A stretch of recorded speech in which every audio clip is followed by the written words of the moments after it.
Is the audio separate from the video on this? Yeah, the audio on that, on the tape, on the video is all right, but it's not good enough for radio. Oh. And, but this, on the other hand, is good enough for radio. So we have to tape them separately, which is a bit cumbersome, but... Yeah, you can't have voice lip sync. Well, it can be done, and I think that the experts can do it. It's just that I don't know how to do it. Okay, we were talking about BC and development of provincial associations.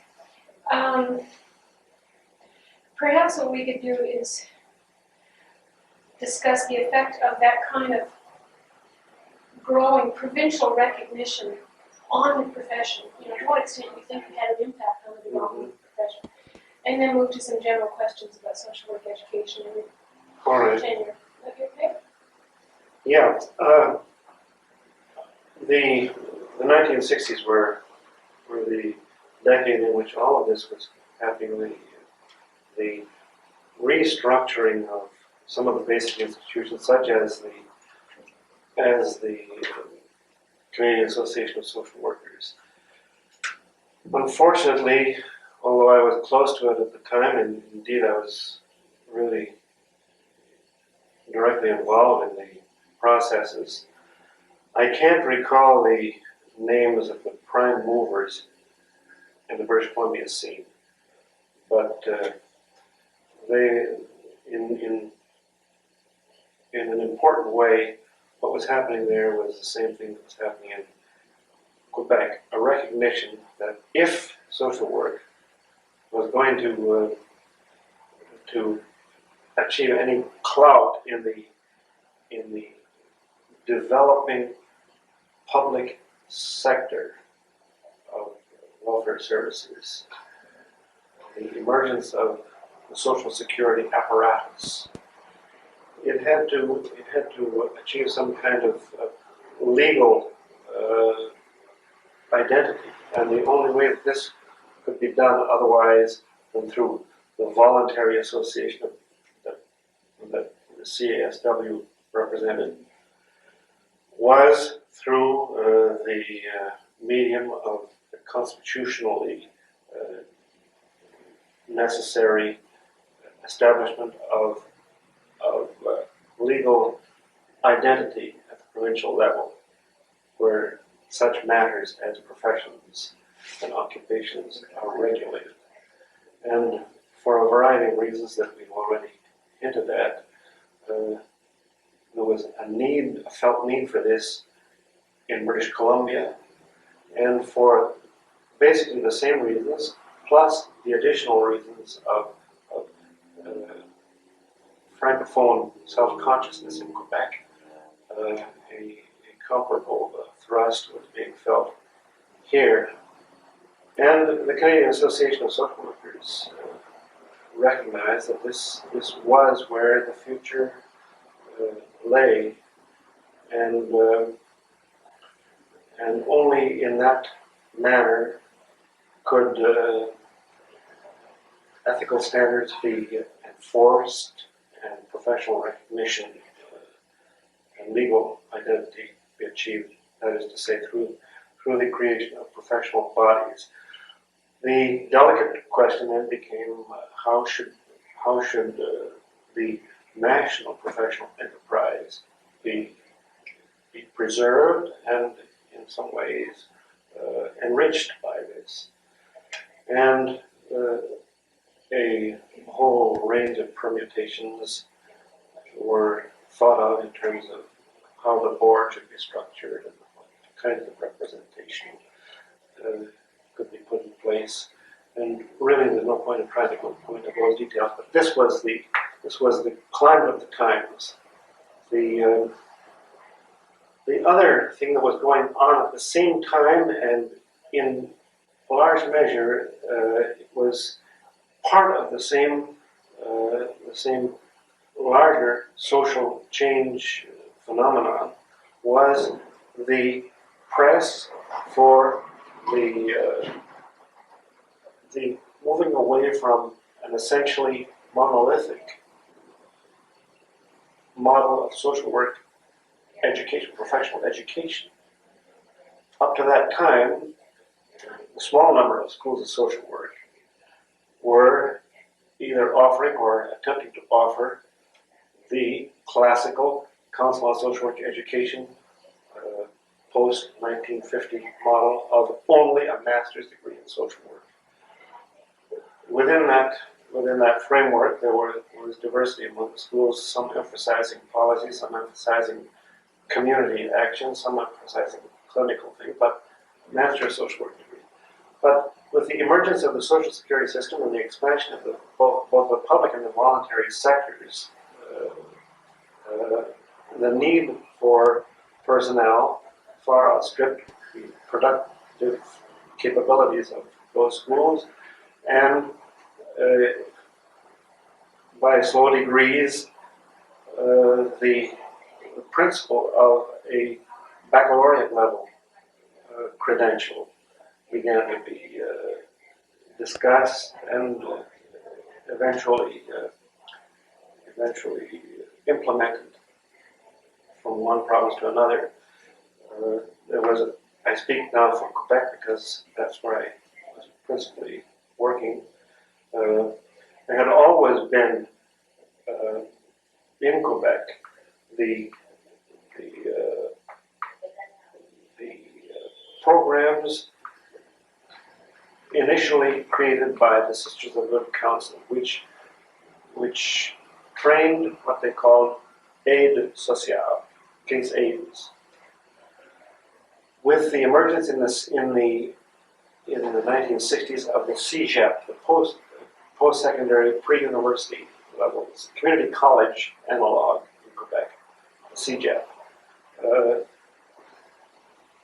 there was a tendency there to envisage the desirability and the feasibility of creating technicians programs, social service technicians.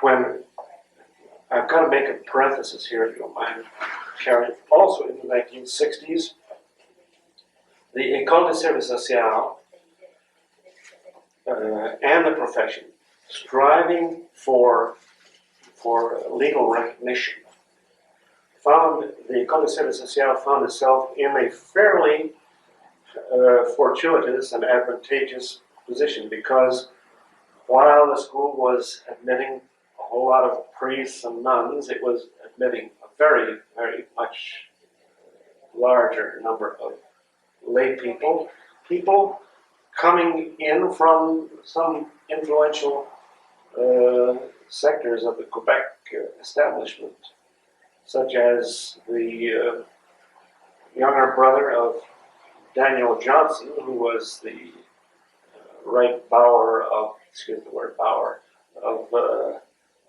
Maurice Duplessis, and eventually the premier of Quebec. His younger brother Jimmy was at the school. We also had in the school Paul Sauvé, who was the daughter of Sauvé, the Prime Minister of Quebec. So at a time when the profession was striving towards legal recognition, several abortive attempts having been made elsewhere, including British Columbia, to get some kind of registration or licensing or legal recognition, we had a historic opportunity having friends in court. So we hired the brother of the then emerging Quebec Association of Social Workers, because it had to have a voluntary body to initiate provincial action. We hired the other brother of Daniel Johnson, Premier of Quebec, or Vice Premier of Quebec, as our lawyer.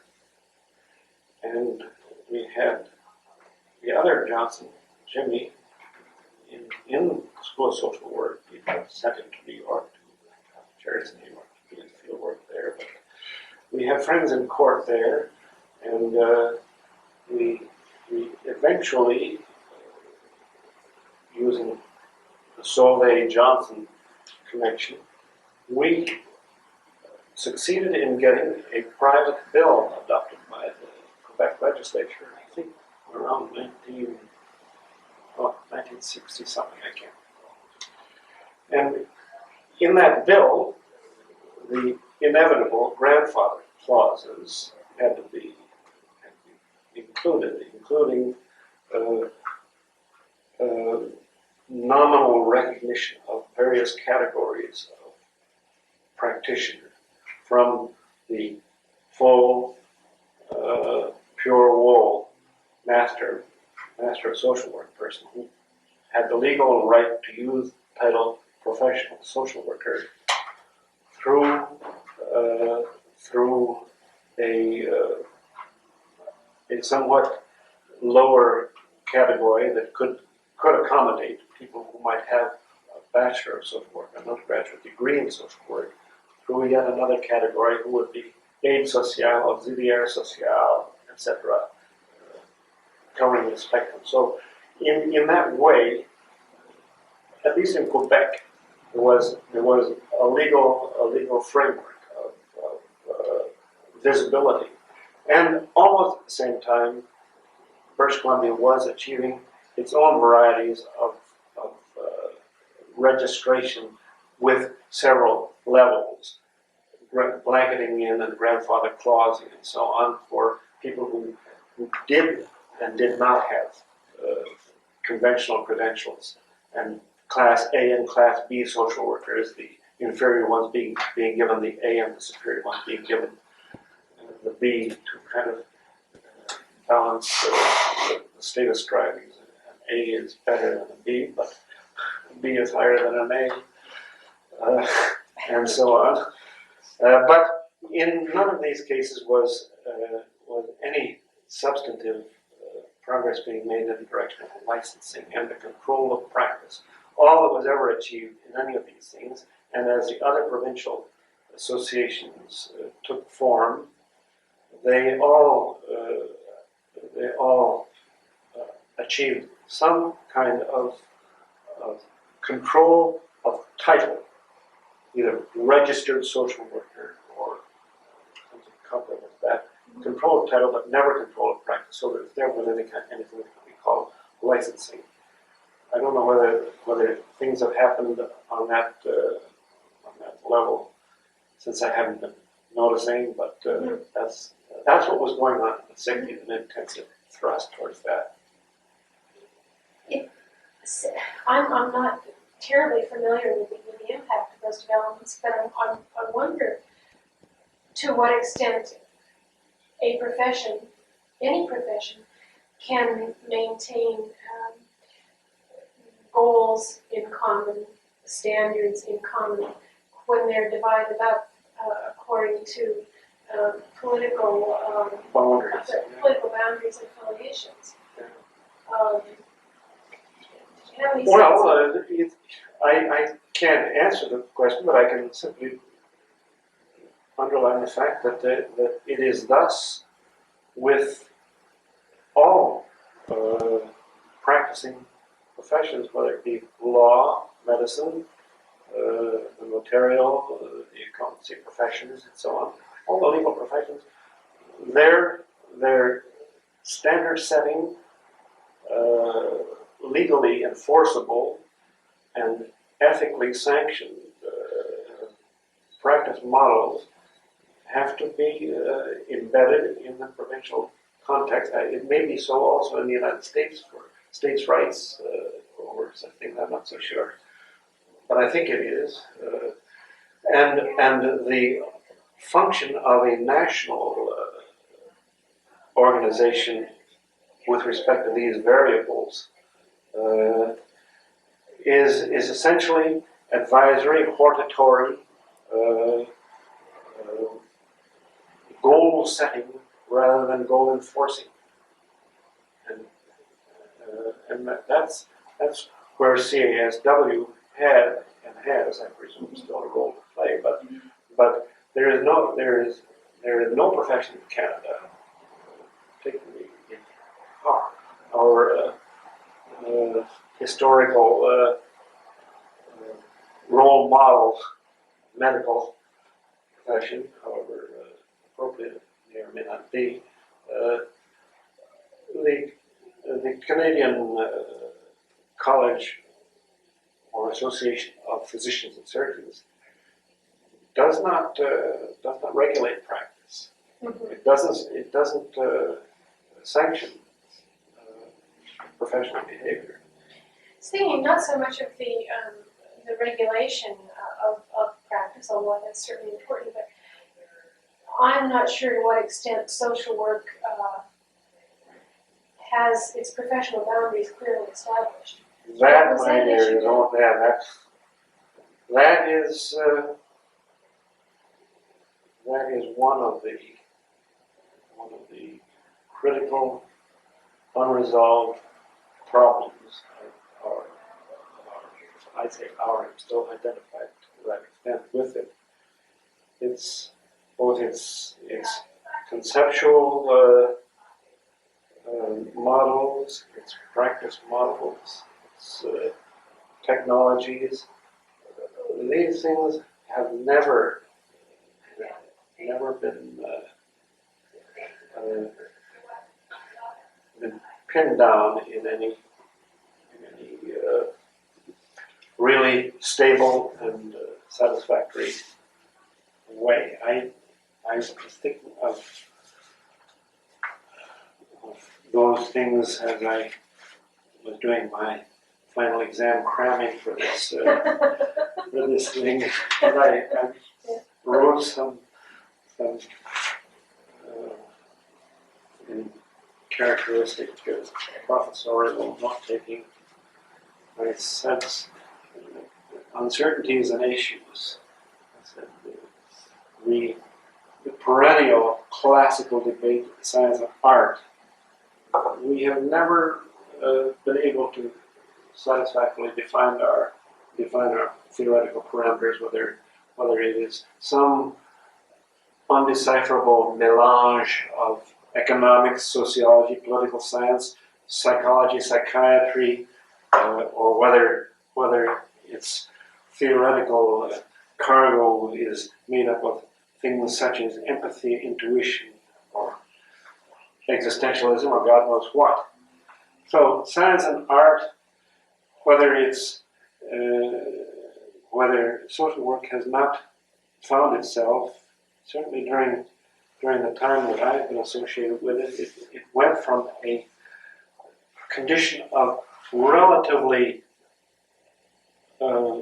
general consensus across the board, acceptance of some kind of models, probably derivative of the old charity organization, settlement movement, original Fabian social reform normative technologies, into a kind of technological dilettantism, and so that in terms of technology, social work is all over the place, largely because its larger theoretical parameters have not been sufficiently defined. Therefore, its methodology is anybody's, or technology is anybody's. Methodology and technology is anybody's game. Whether we certainly have moved a long way from the 1940s and 50s guerrilla warfare between the diagnostic and the functional schools, the New York and the Philadelphia schools of essentially a psychoanalytic, helping therapeutic orientation of social work and definition of social work, into an almost dizzying panoply of other technologies, from dynamic passivity to role theory, to systems theory, to behavior mod, to transactional analysis, to Gestalt, all of these in the so-called treatment sector of profession, leaving quite intact the 100 Years' War between whether the so-called clinical quote unquote mode of social work practice is a thing distinct and apart from the non-clinical social change, social reform model of so-called social work practice. Leaving that aside, I don't know how out of this melange you put together anything that you can confidently identify and defend in the contemporary arena of competing social disciplines. If we are academic, theoretical, analysis oriented, research oriented, that's one thing. If we are intervention, social change oriented, personal change oriented, how these can compatibly house, I think, is an unfinished debate, and one that so far seems to have defied solution. And from an earlier, relatively monolithic concept of social work practice, we had moved, last time I looked, towards a level of faddism that was at least disconcerting to me. The issues and uncertainties, again, on the institutional goals and purposes, whether they should be facilitative or manipulative, as I said, analytical or interventionist, whether social work should be value-free or normative. What is the concept of the subject or subjects to which social work addresses itself? Is there a philosophical stance around the value of the either human being or the human enterprise, or is the undertaking, the enterprise, reduced to a kind of empiricism, pragmatism, and these are very abstract concepts. But I think that the debates at this level, which is essentially a philosophical level, are still on the agenda if social work is to survive as a credible enterprise and identifiable institution. Mm-hmm. Mm-hmm. There's so much variety, as you say, faddism perhaps, in the what of social work. This is how we do it. Yeah. Method A, method B. Technologies and methodologies. Is the why the same? That's the values and the ethical ambiguities. But I don't know how you deal with that. I don't know whether those are debatable or whether they are givens. I think that the social work seed ground out of which the present day institution has emerged had a set of givens, whether it was the Anglo-Saxon, Anglo-American philanthropic doctrines, the noblesse oblige, or the Sidney Webb Fabian idea of a better society for all people.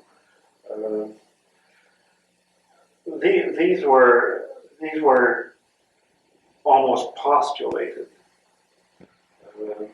But today, as we have moved away from as from the plague, anything that would have the faintest odor of normative dogmatism,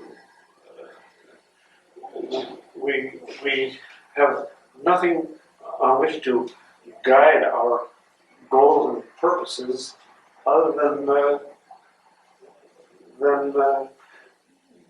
technically doing technically better the thing that we are doing, whatever it may be. And whether we're committed to a systematic relativism on social and personal values, whether we are engaged in the pursuit of redistribution or social control or social cooling out or social therapy. And when you say therapy, you postulate some kind of a goal, but who's going to define that goal? I don't think these things, I can't answer it, and I don't think anybody has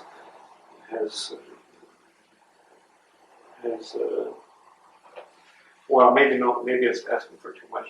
It might be answered.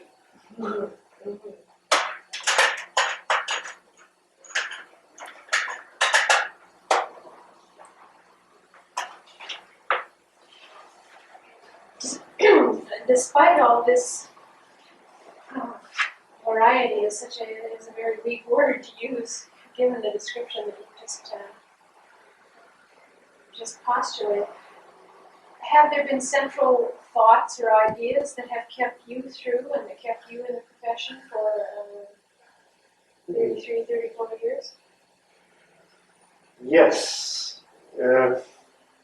It's rather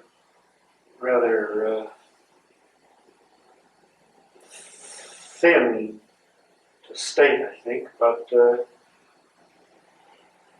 although I didn't personally elect to enter social work, I did find in social work some de facto values exemplified by its best practitioners, which were fully complementary to the already possessed human and moral values that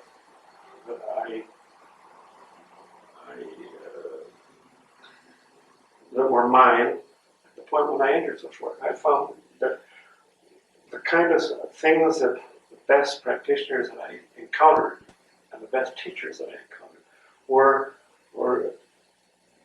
fully congruent with that which I brought with me from my family and personal background and my classical and theological orientation in the Christian, Judeo-Christian tradition about the worth, the cliches, the worth and dignity of the human being. And that is still present in the profession, and I think that is the life and the justification and the rationale for the profession. I think that we are traveling on a heritage of subsumed values that cannot be extinguished by whatever fadisms that occupy the center stage at any given moment in time. Somehow or other, the relationship between your question about how could you survive in this if you're surrounded by dilemmas, uncertainties, and ambiguities. Well, I survived because I found that in the heart of what I perceived social work to be all about, there was real congruence between my pre-social work values and my social work values. I think that my pre-social work values, and they have not been superseded I had before I went to social work. Those values are of a more transcendent order because they transcend the contemporary and go on to the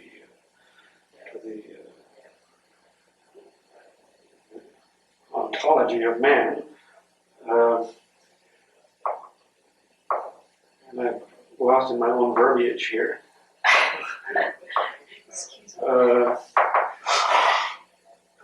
But I think I was reminded of this when I heard somebody quoting a line from Albert Einstein, who said that science without theology is lame, but theology without science is blind. So I had a theology. I think that the science made it less lame. I have the science such as I have been able to derive from my both social work and other social work, pre-social work and social work study.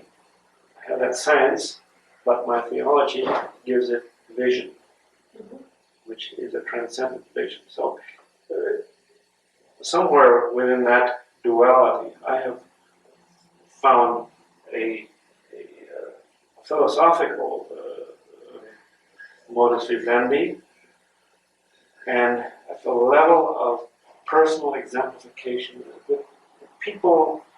I hate to even name names here because it's memory, once again, is treacherous. It yields up this jewel, but it does not yield up that jewel. And it may give you a ruby, but there's an emerald over there that it doesn't give you. And when I think of the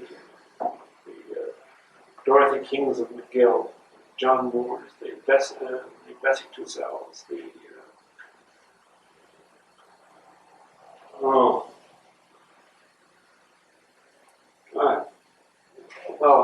I don't want to pursue it, but the Helen Man, the Lonnie Cullums of Midwest.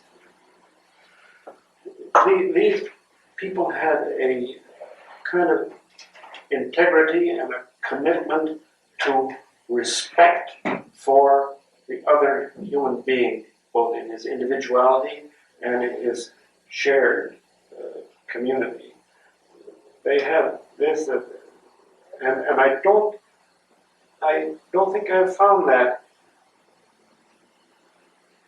anywhere else, and that is the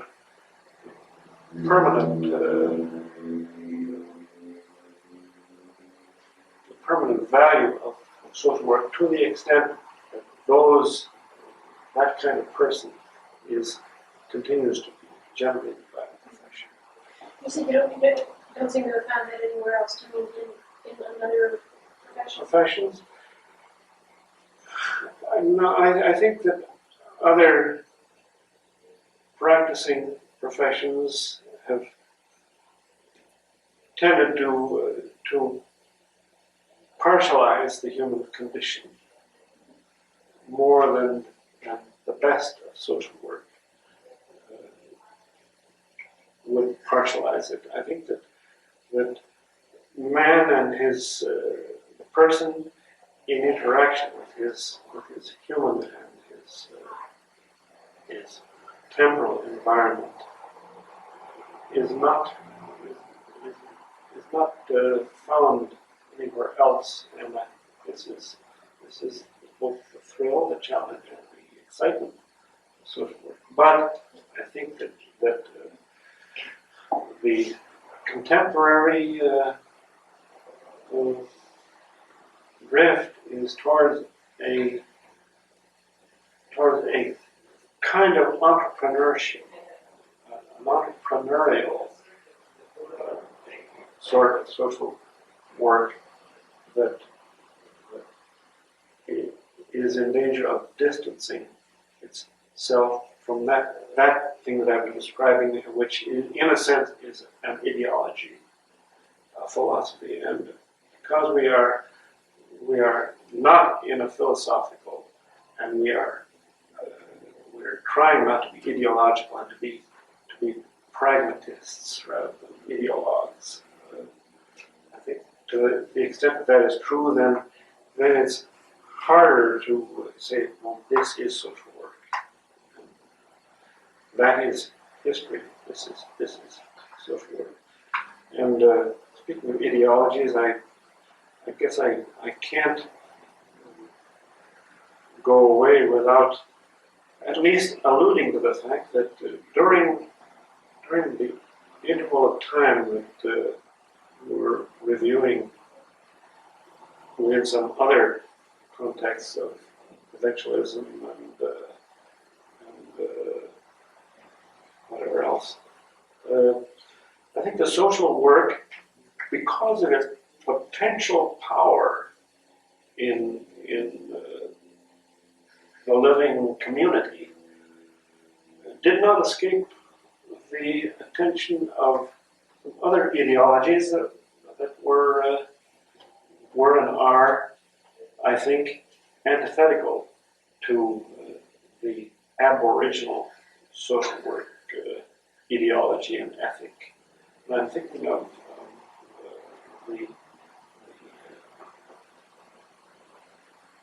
the Marxist analysis approach to explanation of the human condition. And there was quite a distinct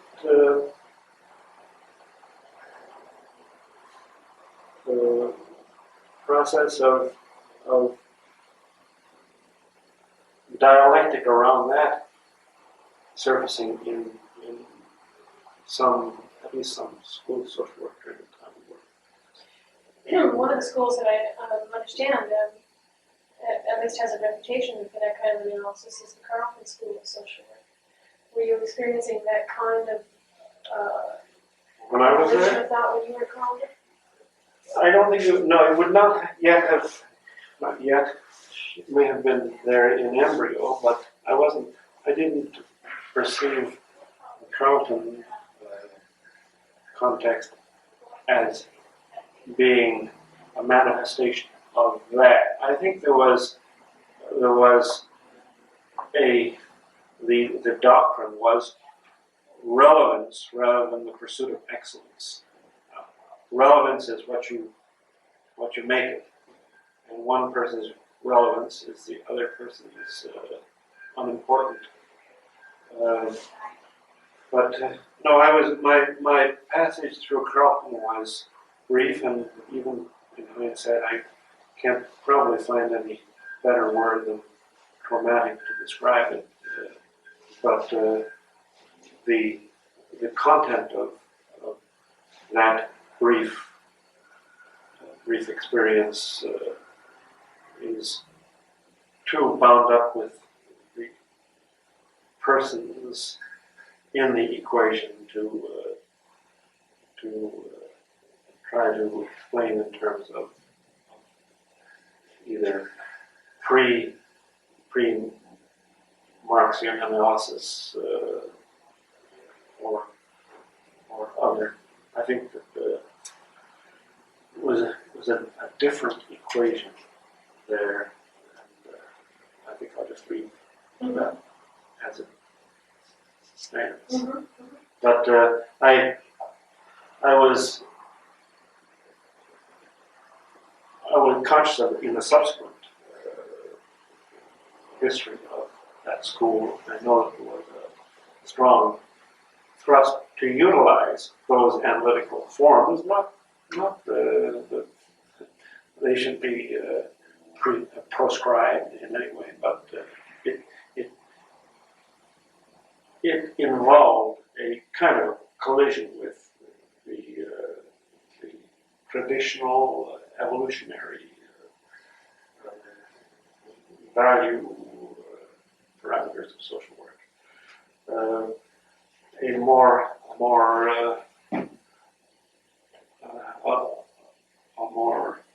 clear-cut instance of that I encountered when I was for a half a year at Memorial in Newfoundland, and that school that's still under censure from the Canadian Association of Colleges and Universities, or CUT, I guess. We're having failed to renew a contract of a term appointment in the matter of a young faculty member who was unambiguously committed to the Marxist-Maoist vision of the human condition and the reduction of all problems to the exploiter-exploited duality. And so that school is still under some distress related to that. At the University of Montreal, there were moments when the same arguments were raging on all sides. I don't know where that school is now. Over in the years, Father Gumlock, you taught or were affiliated with the 6 or 7 or 8 schools of social work in Canada. Mm-hmm. What are some of the highlights of that long affiliation with social work education for you?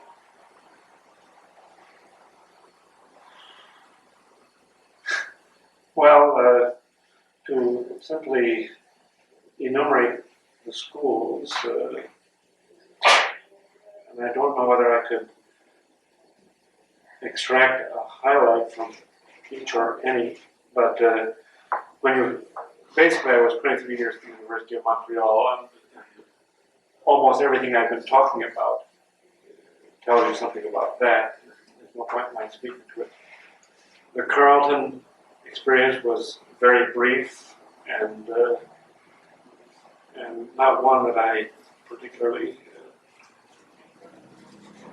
I'm particularly ready to speak about, except that I do regret the fact, as I perceive it, that school has moved from a status position that was second to none almost in North America, if you accept a particular modality of social work practice without pretending to suggest that modality is the totality of social work. But within that modality, it has achieved some rather remarkable levels of excellence. But the Manitoba school, I think, I was a visiting professor at Manitoba for 2 years, and the impact of people like Helen Mann and Lottie Cullum and I can't recall the names of them, but a whole group of people there were such remarkable exemplifications of what I valued in social work. Those terms stand out in my memory. The Calgary under Tim Tyler, the cowboy approach was exciting and rather dizzying and innovative, but I'm not sure that advanced the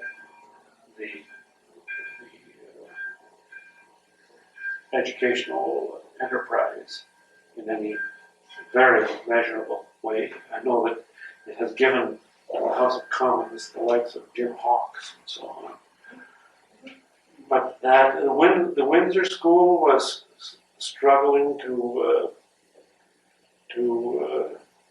establish and embed itself in an academic environment that didn't make it very easy for that school, but school exemplified for me the values of persistent striving to assert its importance and its credibility as a higher educational undertaking. I don't know what else. Where else I have been? There must have been a couple of others that I missed over there. Wilfrid Laurier, for example. Well, yeah, that is. They say you always remember your first and your last, and Wilfrid Laurier is the last in that sense, and obviously, the fact that I went there at all was the fact that Frank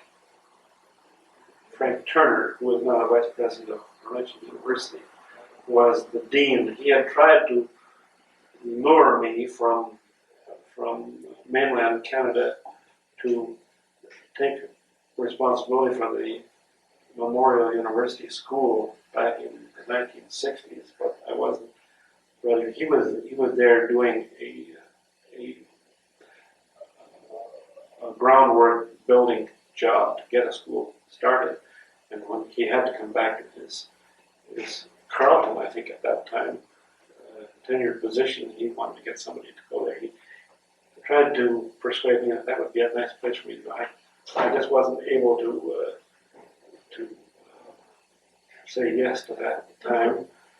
But Frank Turner, when I had left Carleton, I had knocked the dust off my sandals, traveled to the Far East and to Nepal, and contemplated some of the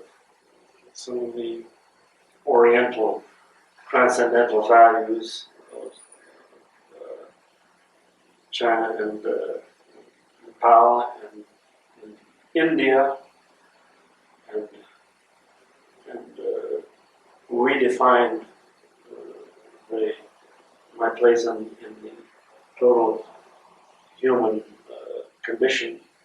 I went from there to serve for a year at Calgary as a visiting fireman of some description. Frank Turner always knew where I was. Started seducing me to then Waterloo Lutheran University, WLU, which became Wilfrid Laurier, so they didn't have to change the sweaters or the china ware. Asked me if I would come and work with them. I really, after the Carleton experience, I thought I had paid my dues and I would go back to do what Washington Irving called enter a stage of studious retirement. But Calgary was exciting. Turner called me to WLU, and I went there, and I spent 7 years there, including a 6-month sabbatical in Newfoundland.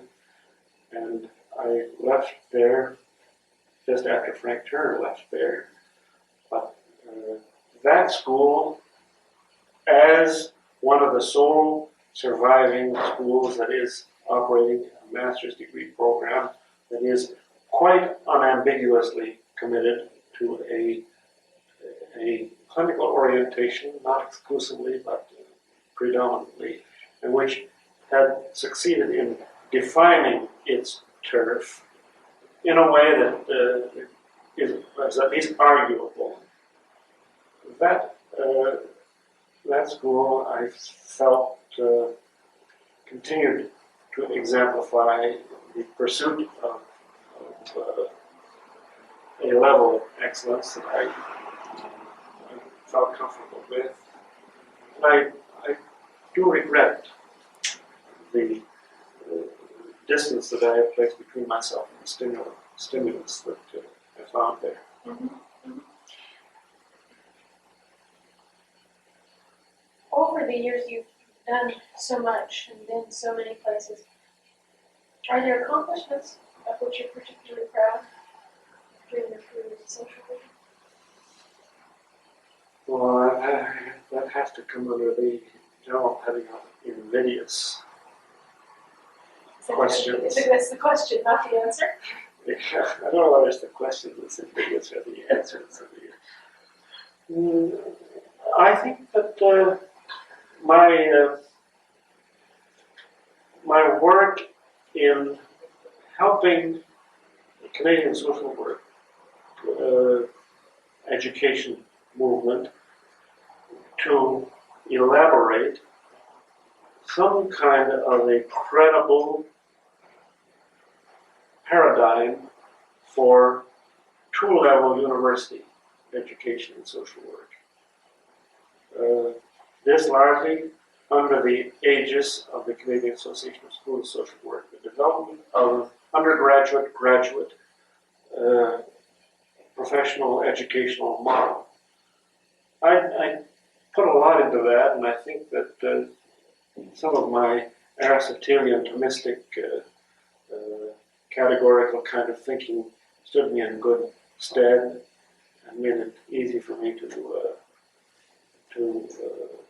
elaborate some parameters, some models for that, even though they have been more honored in the briefs than in the observance in the years since then. I think also I take some satisfaction in having contributed towards the effort of structuring a Canadian accreditation mechanism for social work education, which is a very incomplete and imperfect thing, but at least it was an attempt to do within the Canadian context that which, at least historically, was done almost to a vengeance by the Council on Social Work Education for North American social work in general, because the Council on Social Work Education Accreditation Commission, of which I was a part, no longer has any role to play in Canada. I don't think there's any Canadian school that well, there may be, but I can't offhand think of any Canadian school that waves the flag of accreditation by the Canadian Council on Social Work Education, USA. If they're waving any flag at all these days, it would be accredited by the Canadian Association of Schools of Social Work. I think also I take some satisfaction in thinking back on my involvement and contribution, although it may not have been very upfront or highly visible, in the work of the curriculum committee of the Council on Social Work Education in the late 50s, early 60s, which the commission that eventually produced the 14-volume curriculum study for graduate social work education. So that's, if I had to pull at random those, there they are, but like I said, they may be rubies, but there may be emeralds over there that I just don't come to mind. Okay, I'm just going to change this tape. Don't tell me that there's more to be said. Not much. Another 5 minutes? Whatever.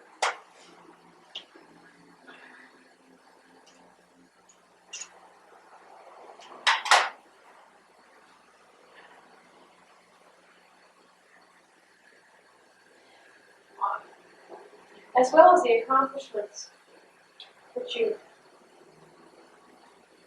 developed over the years, or not developed, it's not the right word, achieved. You've obviously faced some challenges during that period of time too. Are there any challenges that particularly come to mind? Challenges, no. Disappointments, yes. Disappointments largely with myself, I suppose, in terms of naivety that I discovered in myself around the Carlton situation.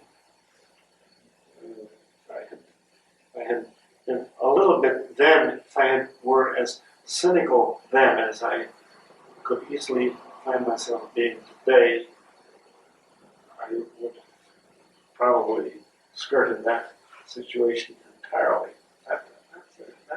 That is a negative in otherwise very largely positive panorama. I think this is not self-attributing.